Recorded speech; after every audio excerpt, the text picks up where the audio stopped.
అలాగే శనివారం, శనిదేవుడు ఏంటిది మన కర్మకారకుడు. నువ్వు ఫస్ట్ ఇల్లు కట్టాలి అంటే యోగం ఎవరిది గావాలి అంటే శనిదేవుడిదే. అలాగే నువ్వు అబ్రాడ్‌లో మంచిగా స్టాండర్డ్‌గా ఉండి అక్కడ జాబ్ చేసుకొని సంపాదించుకొని ఆ డబ్బు అనుభవించాలి అంటే శని గావాలి.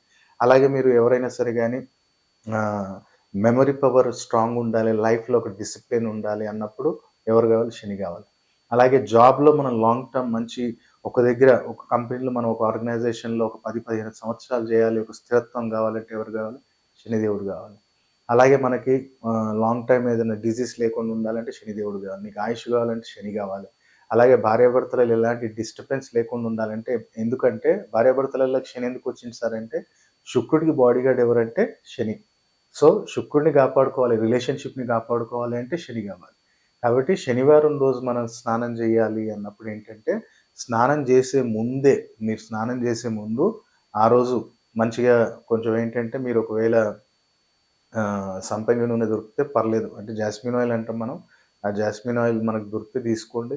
మంచిగా స్నానం చేసే ముందు కొంచెం బాడీకి అప్లై చేయండి. అప్లై చేసిన తర్వాత నీళ్ళల్లో నీళ్ళల్లో ఏం చేయండి అంటే కొంచెం పసుపు, కొంచెం దొడ్డుప్పు దాంట్లో వేసుకొని సాటర్‌డే మీరు స్నానం చేసినట్టయితే చాలా అద్భుతంగా ఉంటుంది. లేదు గురుగారు మాకది దొరకట్లేదు. జాస్మిన్ ఆయిల్ అయితే పూజా సామాగ్రిలో ఎక్కడైనా దొరుకుతది. లైట్‌గా తీసుకోండి. కొంచెం బాడీకి అప్లై చేయండి.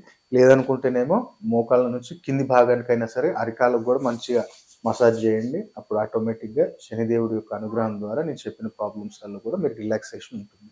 మీరింకా మీ అసలు జాతకంలో మీకు ఏ గ్రహస్థితి బావుంది, ఏ గ్రహం బాలేదు, ఏం దానం జేయాలి, ఏం చేయకూడదని తెలుసుకోవాలి అనుకుంటే, మీరు ప్రాపర్‌గా మీ డేట్ ఆఫ్ బర్త్ టైమ్ ఉంటేనేమో కలవచ్చు. మీరు డేట్ ఆఫ్ బర్త్ టైమ్ లేదు గురుగారు అనుకుంటేనేమో మీ చేతి రేఖలు జూసి కూడా తెలుసుకోవచ్చు.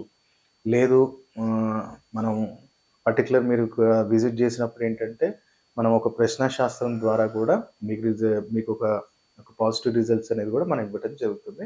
కాబట్టి ఒకవేళ అగ్నిశమిత్రాజ్‌ని కలవాలి అనుకుంటే, మీరు ప్రాపర్‌గా స్క్రీన్ మీద కనపడుతున్న నంబర్స్‌కి కాల్ చేసి అపాయింట్‌మెంట్ తీసుకొని, మీరు కలిసినట్టయితే ఇంకా బ్రహ్మాండమైన రెమెడీస్ అనేవి మీరు తెలుసుకోవచ్చు.